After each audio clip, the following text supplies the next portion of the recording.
or July evening, I think shows how important this man was. I have a handful of people that are going to say a few words, and I'm going to start off with somebody who knew Steve very well, which is Stuart Sendell. So if you would, welcome Stuart Sendell. Thank you.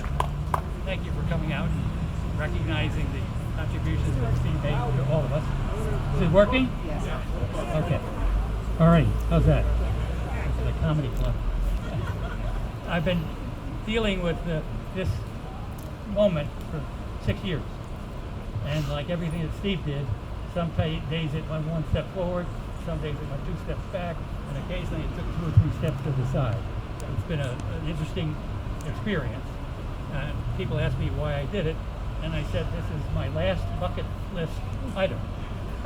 And when COVID hit last year, I wasn't sure whether I was going to kick the bucket or fill it. So here we are with some closure for many of us. And I can't tell you the faces I'm seeing today, some of which I can recognize, some I can't. I'm sure they're feeling the same way about me. But I had a short little comment I'd like to make.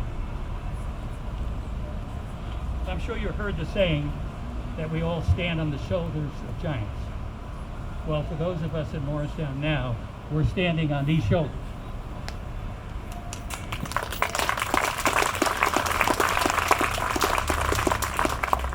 Steve arranged for the statues of 3 other giants on the green: Lafayette, Hamilton, and Washington. He knew that their moment here in Morristown was of great importance and set the stage for what was going to happen later. And if Lafayette hadn't shown with troops and treasure, we'd all be speaking better English at this point. And probably wouldn't have the freedoms that meant so much to Steve. Their victory in the war delivered a promise, not a reality of true equality. Because left out of that promise at that time were the slaves, women, and Native Americans. So what Steve understood is there was work to be done to close that gap. You can call it the original sin, you can call it anything you want, but this country is the greatest country in the world for the promises we've made. Now we have to fulfill all those promises, and Steve dedicated his life to that. New Jersey, you might not know, is the 6th most segregated state in the United States. It also was the last state to free the slaves. And 2 years after, they tried to raise money to send them back to Liberia. So this state has had an unfortunate history.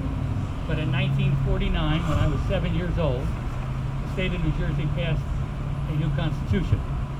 And in that constitution, it forbids segregated schools. Politicians have not done well since that day. Steve understood that. And what he argued in court is forget the borders of the towns, the donut and the hole and everything else. We live our life based on connections and relationships, not on borders. And he saw and testified to the judge that this is one community and it needs to have one school system. And because he did that, what you see, and I sat here the other day watching the traffic, which for a real estate person is always a good sight. When you get a traffic jam, you gotta think you're going well. So what we'd like to do today is have the next speaker, who is the reigning superintendent of the year in the state of New Jersey, Mackie Prendergast, to speak and talk about how this is meant. And I want him to tell the story of how he decided to come and run the school district, because it's an interesting story and it has Steve Wiley written all over it.